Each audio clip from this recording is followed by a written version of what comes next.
नमस्कार मित्रांनो, आज आहे 27 जानेवारी. इतिहासाच्या पानात आजचा दिवस का खास आहे आणि कोणत्या मोठ्या घडामोडींनी आजचा दिवस गाजलाय हे फक्त 60 सेकंदात जाणून घेऊया. चला तर बघूयात आजची महत्त्वाची ऐतिहासिक घटना. पहिली ऐतिहासिक घटना आहे 1967ची. 1967मध्ये बालभारतीची स्थापना झाली होती. महाराष्ट्र राज्य पाठ्यपुस्तक निर्मिती व अभ्यासक्रम संशोधन मंडळाची बालभारती यांची पुणे येथे स्थापना झाली होती. नंतर आहे 1926ची घटना. टेलिव्हिजनचे पहिले प्रदर्शन आजच्या दिवशी झाले होते. शास्त्रज्ञ जॉन लोगी बियर्ड यांनी जगातील पहिला दूरदर्शन संचाची यशस्वी प्रात्यक्षिक दाखवले होते. यानंतर आहे 1880. Thomas Edison.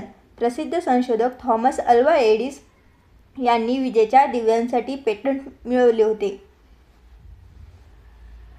यानंतर बघूयात 1973ची घटना. व्हिएतनाम युद्धाचा शेवट.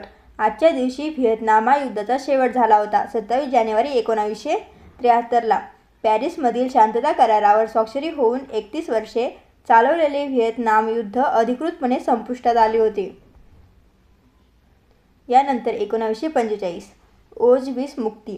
दुसऱ्या महायुद्धादरम्यान सोव्हिएत सैन्याने पोलंडमधील नझींचा ओजवीस छान छावणीचा ताबा घेऊन तेथील बंदी वाहनांची सुटका केली होती. हा दिवस आंतरराष्ट्रीय होलोकॉस्ट स्मृती दिन म्हणून पाळला जातो.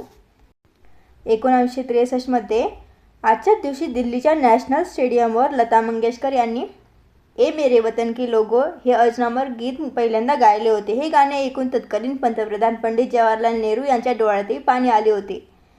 जागतिक होलोकॉस्ट दिन. आजच्या दिवशी जगभर होलोकॉस्ट स्मृती दिन म्हणून पाळला जातो. दुसऱ्या महायुद्धातील भीषणता पुन्हा घडू नये यासाठी मानवतेला जागे करणारा हा दिवस आहे. यानंतर आहे 1888. National geographic society. Washington DC इथे या प्रसिद्ध संस्थेची स्थापना झाली होती. यानंतर बघूयात जयंती. तर्कतीर्थ लक्ष्मण शास्त्री जोशी. 1971ला यांचा जन्म झाला होता. महाराष्ट्रातील प्रबोधन युगाचे प्रमुख विचारवंत आणि मराठी विश्वकोशाचे प्रधान संपादक यांचा आजच्या दिवशी जन्मदिन. यानंतर आहे जनरल अरुण कुमार वैद्य. 1926ला यांचा जन्म झालेला. भारताचे 13वे लष्कर प्रमुख आणि महावीर चक्र विजेते. यानंतर आनंद दिघे यांचा जन्म 27 जानेवारी 1951 रोजी झाला.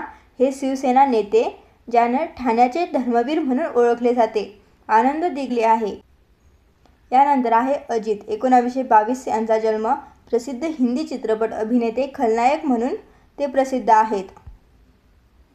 यानंतर वुल्फगँग मोझार्ट यांचा जन्म 1756 रोजी झाला. जगप्रसिद्ध ऑस्ट्रियन संगीतकार होते.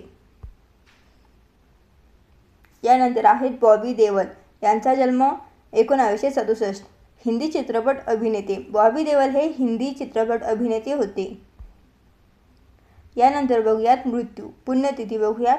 आर व्यंकटरमण. 2009 भारताचे 8वे राष्ट्रपती. आर व्यंकटरमण हे भारताचे 8वे राष्ट्रपती होते. त्यांचे निधन 27 जानेवारी 2009 रोजी झाले. यानंतर आहे कमलेश्वर. यांचा मृत्यू 27 जानेवारी 2007 रोजी झाला. हे प्रसिद्ध हिंदी लेखक आणि पटकथाकार होते. यानंतर आहे निखिल बॅनर्जी. 1986 मयूर घराण्याचे सुप्रसिद्ध भारतीय सतार वादक. यानंतर आहे बोल हरीस. यांचं निधन 1947 रोजी झालं. हे रोटरी क्लबचे संस्थापक होते. मित्रांनो, अशाच रोजच्या दिनविशेष आणि इंटरेस्टिंग माहितीसाठी आपल्या चॅनलला आता सबस्क्राईब करा आणि हा